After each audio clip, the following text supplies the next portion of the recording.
యెహోవా నీ ముఖ కాంతిని చూచి వారు నడుచుకొనుచున్నారు. Blessed is the people that know the joyful sound. They shall walk, O Lord, in the light of thy countenance. English.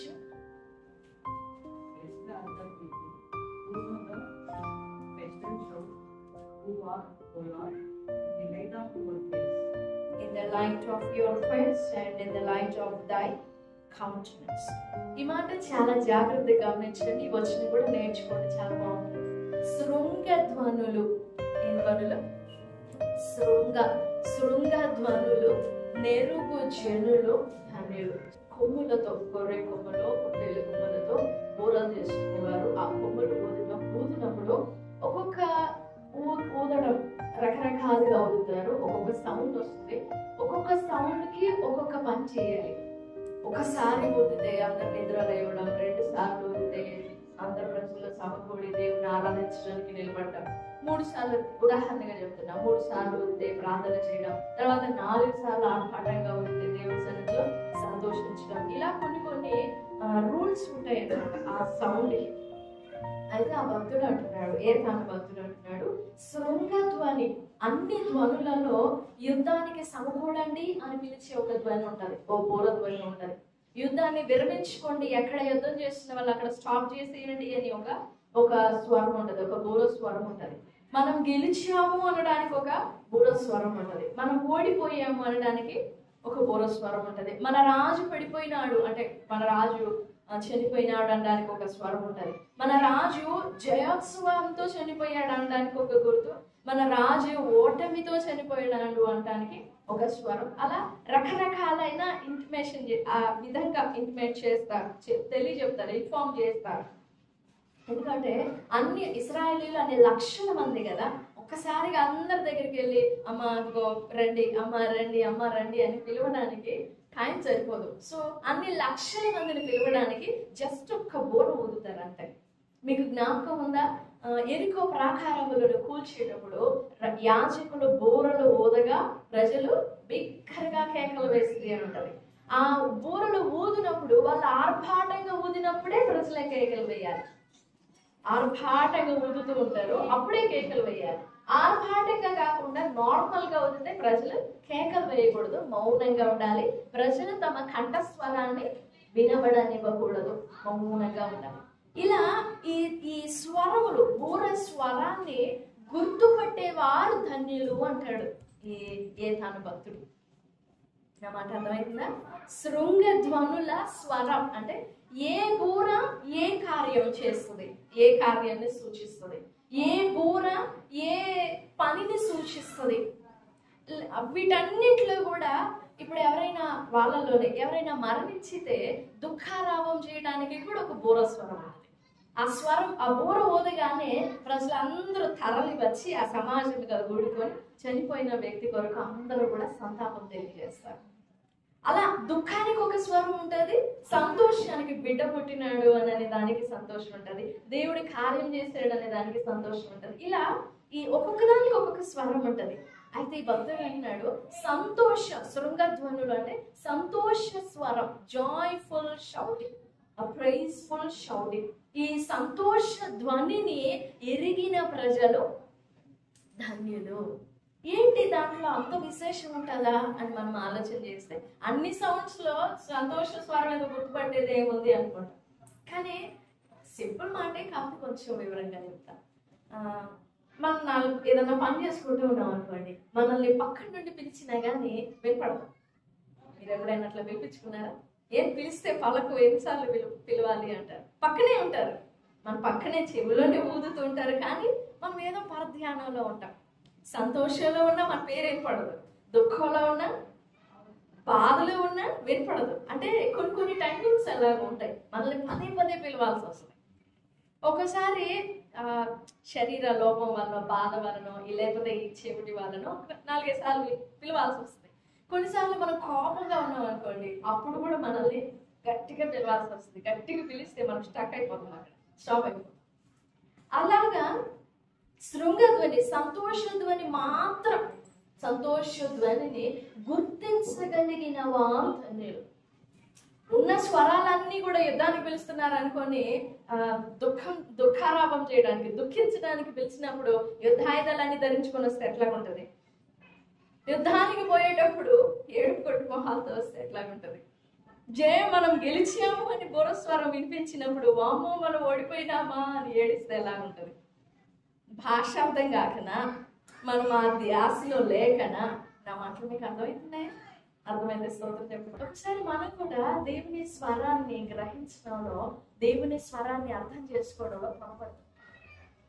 దేవుడేమో stop అంటూ ఉంటాడు, మనమేమో ఏంటి దేవుడు ఇంకా మాట్లాడడం, నాకు నచ్చినట్టుగా మాట్లాడేంటి, ఏంటి అసలు ఈ రోజు నేను ఈ పరిస్థితి కోసం వెతుక్కుంటూ వచ్చాను కదా, ఈ సందర్భం కోసం నాకు ఒక మాట కావాలని వెతుక్కుంటూ వచ్చాను కదా, ఈ మాట మాట్లాడేంటి? ఇప్పుడు ఉద్యోగం గురించి వెతుకుతున్నప్పుడు మనకు ఉద్యోగానికి సంబంధించిన మాటలే రావాలి, మనకి మంచి ఉద్యోగం వస్తుంది అనే మాటలే రావాలి. అవి మాత్రమే అర్థమవుతాయి మనకి. అమ్మ దేవుడు చూసుకుంటాడులే, అమ్మ దేవుడు నీకు ఏదో విధంగా సాయం చేస్తాడులే అనే మాట తీసుకోము, మనకి అర్థమో కాదు. కానీ ఇక్కడ ఈ వచనంలో భక్తుడు అంటున్నాడు, శృంగ ధ్వనిని ఎరుగాలి. దేవుని స్వరాన్ని దేవుడు ఏ ఉద్దేశంతో మాట్లాడుతున్నాడు? ఎలా తెలుసుకుంటాం దేవుని మాట, దేవుని ఉద్దేశాన్ని? ఇది దేవుని మాట అని ఎలా తెలుసుకుంటాం? వినే మాటలనే దేవుని మాటలు కావు, అవి నీకు చెందినవి కావు. నీకు ఉద్దేశించి, నిన్ను నిర్దేశించి మాట్లాడే మాట ఉంటుంది. నువ్వు ఆ మాటని గ్రహించాలి, ఆ మాటనే పట్టుకోవాలి. నువ్వు ఆ మాటనే నువ్వు వాగ్దానంగా చేసుకోవాలి, ఆ మాటనే ప్రమాణంగా చేసుకోవాలి. ఉన్న మాటలన్నీ ప్రమాణంగా చేసుకున్నావు అని అంటే గాడ్ ఈస్ నాట్ రెస్పాన్సిబుల్, దేవుడు బాధ్యుడు కాదు. ఆ వచనంలో భక్తుడు అంటున్నాడు, ఆ ధ్వనిని, ఆ శృంగ ధ్వనుల నెరుగు జనులు ధన్యులు.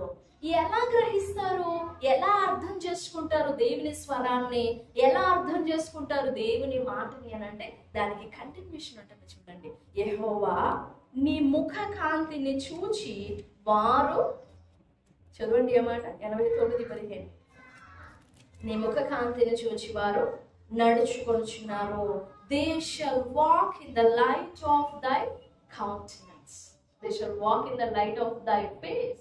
నీ ముఖ కాంతిని చూసి, ఆ మాటని ఆలోచన చేయండి.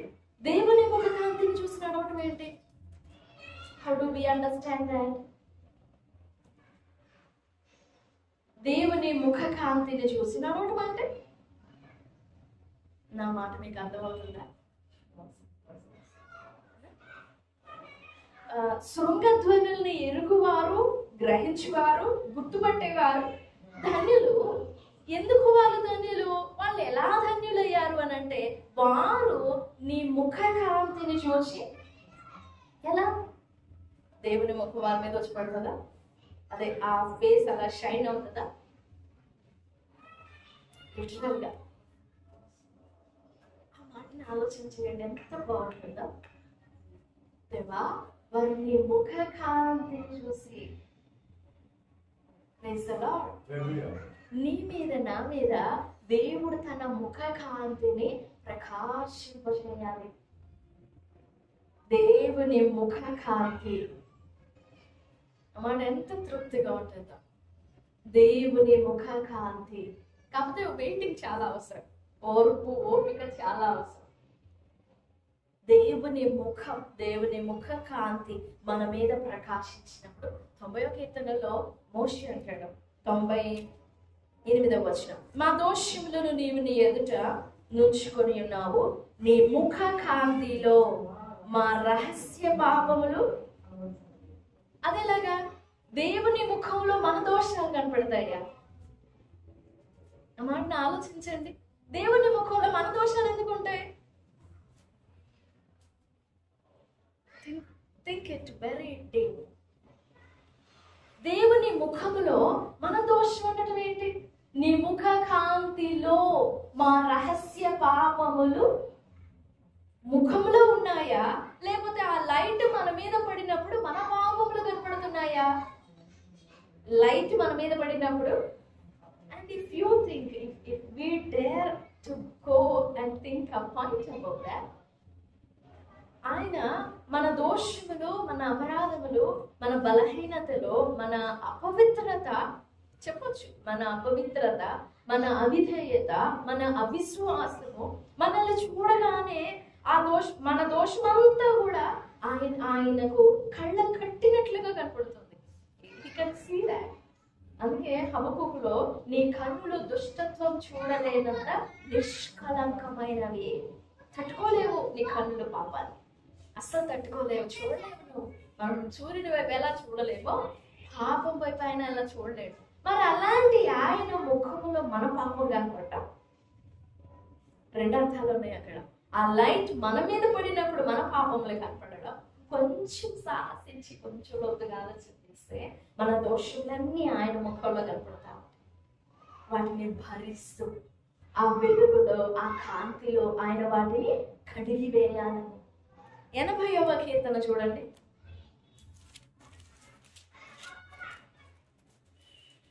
3వ వచనం, 7వ వచనం, 19వ వచనం.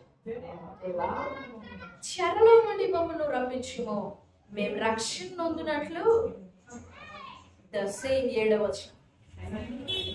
దేవా మమ్మల్ని రప్పించుము, రక్షణ నొందినట్లు ముఖ కాంతి ప్రకాశింపొచ్చి. 19. దేవా చెరలో నుండి మమ్ము రప్పించుము, మేము రక్షణ నొందినట్లు నీ ముఖ కాంతి, నీ వెలుగు మా మీద ప్రకాశించాలయ్యా, మేము రక్షింపబడతాం. స్తోత్రం చెప్తాము. హల్లెలూయా. నీ ముఖ కాంతి నా మీద ప్రకాశించాలి. దావీదు అంటాడు కదా, నీ వాక్యము నా పాదములకు ఎలాగా ఓ టార్చ్ లాగా పట్టుకుంటాడా వాక్యాన్ని? మార్గంలో వెళ్ళేటప్పుడు టార్చ్ లాగా లైట్ వేసుకుంటూ పోతుంటాడా? కాదు. ఆ మాట దేవుని ఊపిరి తను విశ్వసించినప్పుడు ఆ మాట తనలో ఒక దీపముగా వెలుగుతుంటుంది, దీపముగా ప్రకాశిస్తుంటుంది. ఆ మాట 44వ కీర్తన 43వ కీర్తన 3వ వచనం. నీ వెలుగును నీ సత్యమును బయలుదేర చేయుము, అవి నాకు త్రోవ చూపును. అవి పరిశుద్ధ పర్వతానికి, సరాసరిగా పరిశుద్ధ పర్వతానికి డైరెక్ట్ గా నీ అంతర్గృహంలోనికి, అంతఃపురంలోనికి, రహస్య స్థావరంలోనికి. 15వ అధ్యాయంలో ఉంటుంది కదా, నీ గుడారములో అతిథిగా ఉండదగిన వాడెవడు ఉండలేడు. కానీ దేవుడు అంట తన వెలుగుని, తన సత్యముని మనం ముందర బయలుదేర చేస్తే ఆ వెలుగు, ఆ సత్యము మనల్ని ఎక్కడికి తీసుకెళ్తుంది? పరిశుద్ధ పర్వతానికి తీసుకెళ్తుంది. అక్కడి వరకు నడిపిస్తుంది మనల్ని, మనకి దిశ చూపిస్తుంది. అక్కడికి నువ్వు ఎక్కువ పైకి ఎక్కువ అంటారు, నువ్వు వెళ్ళు, దేవుని కృపాసనం వద్దకు వెళ్ళు అని అంటది. వాక్యం అలా వెలుగులో నడిపిస్తుంది మనల్ని. అదే నువ్వు వాక్యం చదవలేదనుకో, వాక్యం వినలేదనుకో, వాక్యం పట్టుకోలేదనుకో, ఎలా వెళ్ళాలో తెలియదు, ఎలా అడగాలో తెలియదు, ఎలా ప్రార్థించాలో తెలియదు. ఓ సమస్యకు సందర్భానుకూలముగా, ఓ సమస్యకు విశ్వాసము జోడించి ఎలా ప్రార్థించాలో తెలియదు. కారణం ఏంటంటే we are not having that light. ఆ వెలుగు నీకు మాట ఇవ్వట్లేదు. ఆ వెలుగు నువ్వేం అడగాలో నీకు హెల్ప్ చేయట్లేదు. నీ వెలుగును, నీ సత్యం నా ముందర బయలుదేరచేయి. మన ప్రతి అనుదినము మన జీవితంలో మనకు ఉండవలసిన ప్రార్థన it should be our pleading. దేవా ఈరోజు నేను ప్రారంభిస్తున్నాను, నా ముందర నీ వెలుగు ఉంచి, నీ సత్యం బయలుదేరచేయి. అవి నన్ను సత్యంలో నడపాలి. అప్పుడు ఆ వెలుగు నీ మీద ప్రకాశించినప్పుడు you will be conscious of God's presence each and every moment, each and every second you breathe. ఊపిరి తీసుకునే ప్రతిసారి, ఊపిరి విడిచే ప్రతిసారి నువ్వు ఆ ప్రసన్నతని గుర్తుపడుతుంటావు, గ్రహిస్తుంటావు, అనుభవిస్తుంటావు. అయితే మనం అడగాలి, నీ వెలుగు నా ముందర బయలుదేరచేయి. నేను చీకటిలో అడుగు వేయకుండా, పాపములో అడుగు వేయకుండా, నా చూపు చీకట్లో పడకుండా, నా చెయ్యి చీకట్లో పడకుండా నీ తేజము నా మీద, నా గుడారం మీద ఉంచు. యోబు అంటాడు కదా 29వ అధ్యాయం యోబు గ్రంథంలో, నీ తేజము నా మీద ఉండాలి, యెహోవా తేజం నా కళ్ళకు పైగా ప్రకాశించి 29:3. అప్పుడు ఆయన దీపము పైగా ప్రకాశించెను, తేజము వలన నేను చీకట్లో కూడా తిరగలను. నాట్ దట్ ఐ తిరుగులాడడం అంటే మార్గం తెలియక అటు ఇటు ఏమన్నా బెదిరిపోయి తిరగడం కాదు, టారెంట్లాడుతూ ఉండడం కాదు. చీకట్లో కూడా నాకు వెలుగు కలుగుతుంది. ఇంకో విషయం ఉంటుంది, యథార్థవంతులకు చీకటిలో వెలుగు పుట్టును. ఈ మధ్యాహ్నకాల సమయంలో దేవుని ముఖకాంతి మనకు జయం తీసుకొస్తుంది. దేవుని ముఖకాంతి మనకు క్షేమం తీసుకొస్తుంది. 44వ కీర్తనలో, నీ ముఖకాంతి వారికి విజయము కలుగజేసెను. 44:3. వారు తమ ఖడ్గము చేత దేశమును స్వాధీనపరచుకొనలేదు, బాహువు వారికి జయమేయలేదు, కానీ నువ్వు వారిని కటాక్షించితివి కనుక నీ దక్షిణ హస్తమే, నీ బాహువే, నీ ముఖకాంతియే అది మనకి కావాలి. దేవుని ముఖకాంతి నీ మీద ప్రకాశిస్తే అదే నీ జయం. You will understand that you can do everything, you can do anything. I can do all things through Christ who strengthens me. నన్ను బలపరచువాని అంటే దావీదు అంటాడు, నేను ఎక్కలేనంత ఎత్తైన కొండ మీదకి నేను ఎక్కలేను, నాకు తెలుసా సంగతి, కానీ you help me to climb up, you help me to run up to that. నేను పరిగెత్తినట్లు నాకు సహాయించు. నా కాళ్ళు, నేను బలహీనంగా ఉన్నాను కానీ నా కాళ్ళను జింక కాళ్ళ వల్ల చేసి పరిగెత్తునట్లుగా చెయ్యి. అప్పుడు మనం పరిగెడతాం దేవుని సన్నిధిలో. ఈ మధ్యాహ్నకాల సమయంలో దేవుని ముఖకాంతి నీ మీద ప్రకాశించాలని వేడుకో. దేవా, నీ ముఖకాంతియే నాకు జయమిస్తుంది. వారు తమ చేతులతో యుద్ధం చేయాల, వారి ఖడ్గం చేత దేశాన్ని స్వాధీనపరచుకోలేదు, వారి బాహువు వారికి జయమేయలేదు, కానీ దేవుని ముఖ కాంతి, నీ సన్నిధి కాంతి చేత. ఇందాక చదువుకున్నాయి కదా, ఇశ్రాయేలీయులను దీవించు విధానంలో సంఖ్య 6వ అధ్యాయంలో, యెహోవా తన సన్నిధి కాంతి వారి మీద ప్రకాశింపజేసి వారిని ఆశీర్వదించునుగాక. దేవుని ముఖ కాంతి నెమ్మదిస్తుందండి, స్వస్థపరుస్తుంది. ఇప్పుడు సూర్యరశ్మి వలన బాగా కొంచెం టెంపరేచర్ అబవ్ అయింది అని అంటే మాడి మసైపోతాం. కానీ ఆ మాత్రం మనకి లేకపోతే, కొంచెం ఒక రవ్వంతైనా లేకపోతే చనిపోతాను కూడా. శరీరము జబ్బు పడుతుంది ఆ ఎండ తగలకపోతే, అవునా? మరీ ఎక్కువ తగలకూడదు, దాన్ని కూడా మళ్ళీ బ్యాలెన్స్. అలాగనే దేవుని సన్నిధి మన మీద ప్రకాశించాలి. ఆ సన్నిధిని మనం వేడుకోవాలి. దేవా, నీ ముఖమును నా మీద, నీ ముఖ ప్రతిబింబం నా మీద పడాలి, నాకు ఆ భాగ్యం, ఆ కృప దయచేయి. 17వ కీర్తన 15వ వచనంలో దావీదు అంటాడు, నేనైతే నీతి గలవాడనై నీ ముఖ దర్శనం చేసేదను, మేలుకొనున్నప్పుడు నీ స్వరూప దర్శనముతో నా ఆశను తీర్చుకొందును. నీ స్వరూప దర్శనముతో నా ఆశలు తీరిపోతాయి. నిన్ను దర్శిస్తా, నీ ముఖ దర్శనం చేస్తా. మనం అలా దర్శిస్తామా దేవుని? ఎప్పుడైనా అడుగుతారా దేవుని, దేవా మీరు ఎలా ఉంటుందయ్యా, మీ సన్నిధి ఎలా ఉంటుంది? మన అక్కర్ల గురించి, మన బాధ గల్లగక్కడానికి సమయం సరిపోదు. ఇక దేవుని సన్నిధిని రుచి చూడడము, దేవుని స్వరూపాన్ని చూడాలని ఆశపడడము అవుట్ ఆఫ్ కవరేజ్. కానీ మోషే అడుగుతాడు, నీ కృపలో నిబంధనలు, ప్రమాణాలు, దూతలు ఇవన్నీ కాదు, కానీ నీ మహిమను నాకు చూపించు. నాకు ఏం అవసరం లేదు, లేదు నా సన్నిధి నీకు తోడుగా వస్తుంది అని అంటే, no, I just wanted you to show me your glory. That would be enough. ఇక నన్ను విడిచిపెట్టేటట్లు లేడు అనుకోని, అప్పుడు దేవుడు వచ్చి తన చేతితో అలా కప్పేసి తన మహిమను చూపిస్తాడు. ఆ మోషే అంటాడు, నీ ముఖ కాంతిలో రహస్య పాపాలు కనపడతాయి, అంత ప్రకాశమైనది నీ ముఖ కాంతి. నీ ముఖమును చూచి బ్రతుకు నరుడెవడు. ఈ మధ్యాహ్న కాల సమయంలో నీకు దేవుని ముఖ కాంతి కావాలి.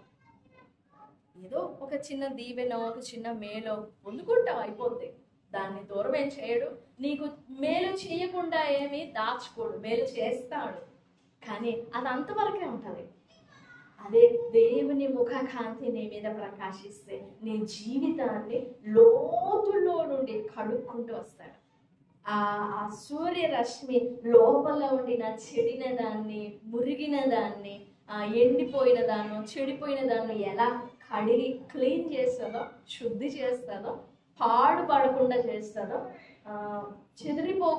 చెడిపోకుండా కాపాడుతుందో ఎండ, అలా దేవుని ముఖకాంతి నిన్ను అలా కాపాడుతుంది.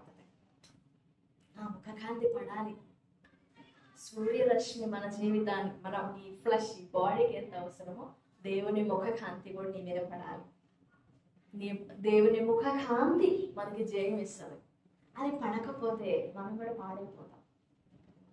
ఏదన్నా వస్తే జబ్బు పడతాం, చెడిపోతాం. ఎండ తగలకపోతే ఎలా కుళ్ళు పడుతుందో, కాయలో ఏదో సంథింగ్ ఆహారం కుళ్ళు పడుతుందో, అంతే. దేవుని ముఖ కాంతి మన మీద ప్రకాశింపకపోతే మనం కూడా కుళ్ళిపోతాం, మనం కూడా చెడిపోతాం, పాడవుతాం. కానీ ఆ సూర్యుని తేజో మహాప్రకాశమానుడైన ఆ దేవుని యెహోవా 87వ కీర్తన 84 యెహోవా సూర్యుడును కేడమనై ఉన్నాడు. 11 దేవుడైన యెహోవా సూర్యుడును కేడమనై ఉన్నాడు. యెహోవా కృపయు ఘనతయు అని గ్రహించు. ఆ సూర్యుడు నీ మీద ప్రకాశిస్తేనే నువ్వు చెదలు పట్టకుండానో, చినుగు పట్టకుండానో, చెడిపోకుండానో, కుళ్ళిపోకుండానో ఉంటావు. ఆ ముఖ కాంతి పడాలి. పడేంతకాలం అవుతుందో ఇప్పటికి, అసలు ఇప్పటి వరకు పడిందా? ప్రభు సన్నిధిలో వేడుకుందాం. దేవా, నీ ముఖ కాంతి నా మీద ప్రకాశింపచేసి నన్ను నీళ్ళ కడుగు.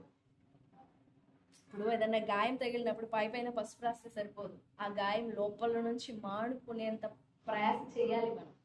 ఊరికి పైపైన రాస్తే సరిపోదు. ఇప్పుడు లోపల ఏదన్నా ఇరిగింది అనుకోండి, పైపైన ఒక కర్ర కట్టేసి తాడుతో చుట్టేసామనుకోండి, అట్టుకుంటుందా? లేదు, లోపల నుంచి కట్టుకుంటున్నాము. లోపల ఇరిగిన ఎముకను కట్టి, దానికి రాడ్ వేసి, దానికి మళ్ళీ జాయింట్స్ వేసి, నట్స్ వేసి కట్టి, మళ్ళీ అక్కడ మాంసం ఏర్పడినట్లుగా చేయాలి. అలా కాకుండా ఇరిగింది కదా అని చెప్పేసి పైన ఒక కర్ర కట్టేసి తాడు కుట్టేస్తే అప్పుడు అలాగే పై ప్రయాసం వద్దు. మనం లోపల నుండి కడగబడినట్లుగా దేవాన్ని ముఖ కాంతి నా మీద ప్రకాశింపచేయాలని వేడుకుందాం. ప్రోత్సాహపడతారు. దేవుడి మాటలన్నీ మన వెనుకల్లో దీవించుగాక. ఆమేన్, ఆమేన్.